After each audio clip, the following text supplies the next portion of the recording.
ভারতের ক্ষেপণাস্ত্র হামলার পাল্টা জবাব দেওয়ার অনুমতি পেল পাকিস্তানের সামরিক বাহিনী। প্রধানমন্ত্রী শাহবাজ শরীফের নেতৃত্বে জাতীয় নিরাপত্তা কমিটির বৈঠকে আক্রমণের অনুমোদন দেওয়া হয়। অপারেশন সিন্দুর নামে ভারতীয় সশস্ত্র বাহিনীর হামলায় ৭০ জন নিহত হওয়ার দাবি করেছে এনডিটিভি। এর জবাবে পাকিস্তানের হামলায় মারা গেছে ১৫ ভারতীয় নাগরিক।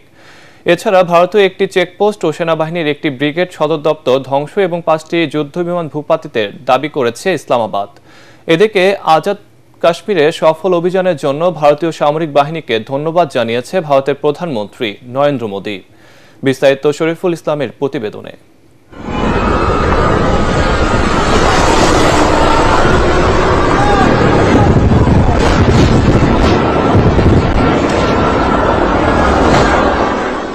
মঙ্গলবার গভীর রাতে পাকিস্তান শাসিত কাশ্মীরের ৯টি স্থানে হামলা চালায় ভারতীয় সামরিক বাহিনী। মাত্র ২৫ মিনিটে তারা অন্তত ২৪টি ক্ষেপণাস্ত্র ছোড়ে পাকিস্তানে।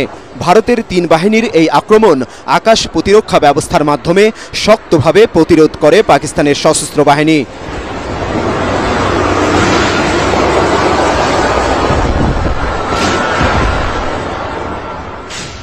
শক্তিশালী এয়ার ডিফেন্স সিস্টেম দিয়ে একে একে ভারতের ৫টি অত্যাধুনিক যুদ্ধ বিমান ধ্বংস করে তারা। যদিও ভারতের কর্মকর্তারা বলছেন এই হামলায় তাদের ৩টি বিমান বিধ্বস্ত হয়েছে।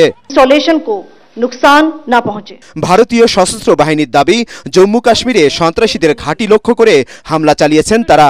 বেসামরিক নাগরিক তাদের টার্গেট নয় বলেও জানান অপারেশন সিন্দুর এই কমান্ডার। অপারেশন সিন্দুর কাশ্মীরের যেসব ঘাঁটি থেকে ভারতের উপর সন্ত্রাসী হামলার পরিকল্পনা ও পরিচালনা করা হয় সেগুলো টার্গেট করেই আমরা হামলা করেছি। আমাদের এই অভিযান সুনির্দিষ্ট ও সীমিত। কোনো পাকিস্তানি সামরিক স্থাপনা লক্ষ্যবস্তু করা হয়নি। 9 টেররিস্ট ক্যাম্পস কো টার্গেট কিয়া গয়া।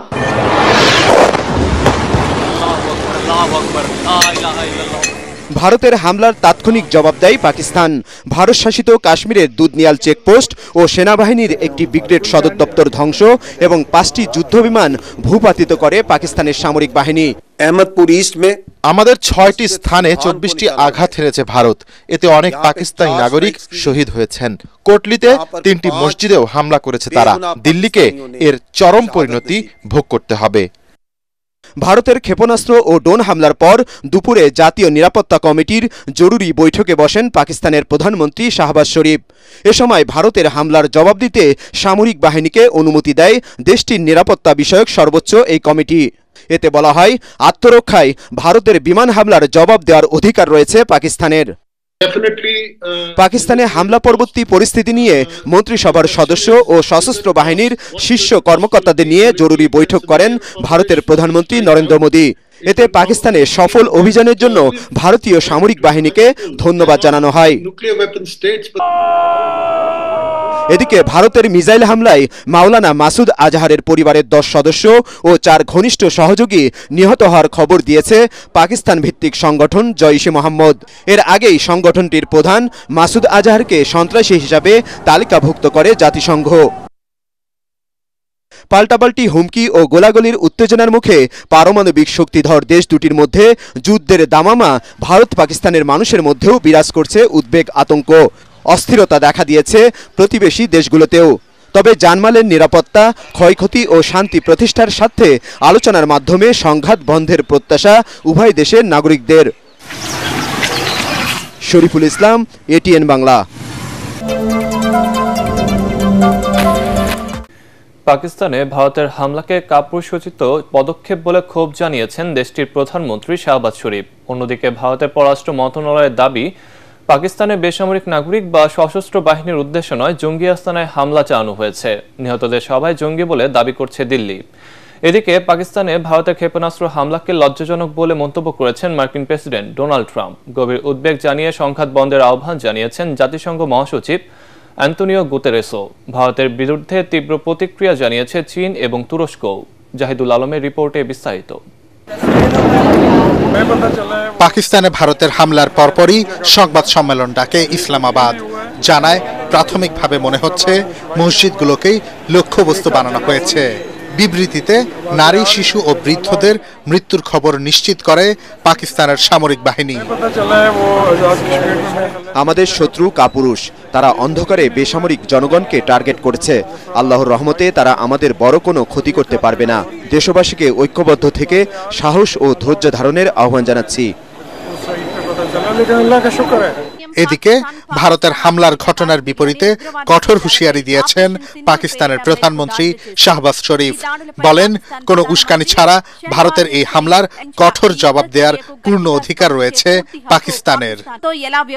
আমাদের মনোবল ও সংকল্প অটুট রয়েছে। পাকিস্তানের সাহসী কর্মকর্তা ও সেনাদের জন্য আমাদের দোয়া ও শুভকামনা রয়েছে। আমাদের সার্বভৌমত্বের উপর হুমকি মোকাবেলা ও তা পরাজিত করার জন্য পাকিস্তানের জনগণ ও বাহিনীগুলো সম্পূর্ণ প্রস্তুত। ভারতকে তার কুৎসিত উদ্দেশ্য সফল করতে দেওয়া হবে না। একইভাবে সতর্ক করেছেন পাকিস্তানের তথ্যমন্ত্রীও। ভারতের কাছে পাকিস্তান যে তদন্ত প্রস্তাব দিয়েছিল তা থেকে সরে উদ্দেশ্যমূলকভাবে আমাদের বেসামরিক নাগরিকদের আক্রমণ করেছে মোদি। পাকিস্তান এখন এর কঠিন জবাব দেবে। আমাদের শান্তি কামনাকে দুর্বলতা ভেবে ভুল করেছে দিল্লি। এদিকে পাকিস্তানে ভারতের হামলার ঘটনায় উদ্বেগ জানিয়েছেন মার্কিন প্রেসিডেন্ট ডোনাল্ড ট্রাম্প। এই হামলা লজ্জাজনক। অতীতের ইতিহাসের ভিত্তিতে সেখানকার মানুষ বুঝতে পেরেছিল যে খারাপ কিছু একটা ঘটতে যাচ্ছে। তবে খুব শিগগির চলমান সংকটের অবসান ঘটবে বলেই আমি মনে করছি। গভীর উদ্বেগ জানিয়েছেন জাতিসংঘের মহাসচিব অ্যান্তনিও গুতেরেসও। তার মুখপাত্র এক বিবৃতিতে জানান, সংকট নিরসনে দুই দেশকে সর্বোচ্চ সামরিক সংযম দেখানোর আহ্বান জানিয়েছেন মহাসচিব। জাহিদুল আলম, এটিএন বাংলা। পাল্টাপাল্টি হামলার জেরে আগামী দুদিন দেশের সব বিমানবন্দর বন্ধ ঘোষণা করেছে পাকিস্তান। বন্ধ ঘোষণা করা হয়েছে ইসলামাবাদ, পাঞ্জাব ও ভারত নিয়ন্ত্রিত কাশ্মীরের সব স্কুল কলেজ। এদিকে ভারত পাকিস্তান পাল্টাপাল্টি হামলার প্রভাব কি হতে পারে তা নিশ্চিত নয়, তবে পরিস্থিতি উদ্বেগজনক বলে মনে করছেন আন্তর্জাতিক সম্পর্ক বিশ্লেষকরা। বিস্তারিত জানাচ্ছেন ফারহিন ইসলাম টুম্পা।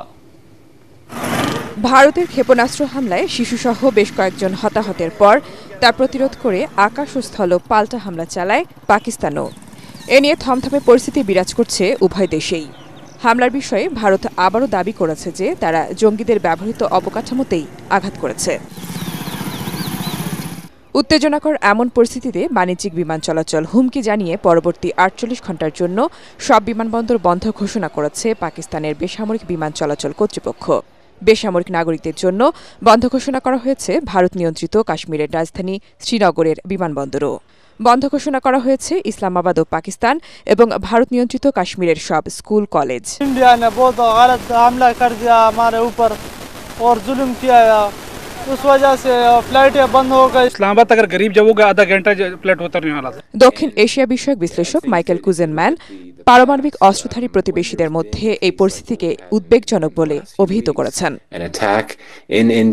এটা স্পষ্ট ছিল যে কিছু একটা ঘটতে চলেছে, তবে অবাক করার মতো ছিল ভারতের হামলার মাত্রা ও তীব্রতা। এটি অতীতের চেয়ে অনেক বেশি উচ্চ মাত্রার। পরিস্থিতি খুবই উদ্বেগজনক, কারণ এখানে দুদেশই সামরিক ও পারমাণবিক শক্তিধর। পারমাণবিক শক্তি যখন শত্রুতায় ব্যবহার হয় তখন যুদ্ধের তীব্রতা সবাইকে চিন্তায় ফেলতে বাধ্য করবে। যুদ্ধের প্রতিক্রিয়া কেমন হবে তা এখনো স্পষ্ট নয়, তবে আমি মনে করি পাকিস্তান অবশ্যই ভারতকে একটি জোরালো বার্তা দিতে চাইবে। গত ২২ এপ্রিল কাশ্মীরের পেহেলগামে হামলায় ২৬ জন নিহতের ঘটনায় দিল্লি ইসলামাবাদকে দায়ী করে পাল্টা জবাব দেওয়ার হুঁশিয়ারি দিলে পরিস্থিতি উত্তপ্ত হয়। যুদ্ধ থামাতে মধ্যস্থতার প্রস্তাব দেয় ইরান ও রাশিয়া। তবে সবকিছু উপেক্ষা করে জম্মু কাশ্মীরে হামলার ২ সপ্তাহ পর পাকিস্তানে হামলা চালালো ভারত। ফারহিন ইসলাম টুম্পা, এটিএন বাংলা।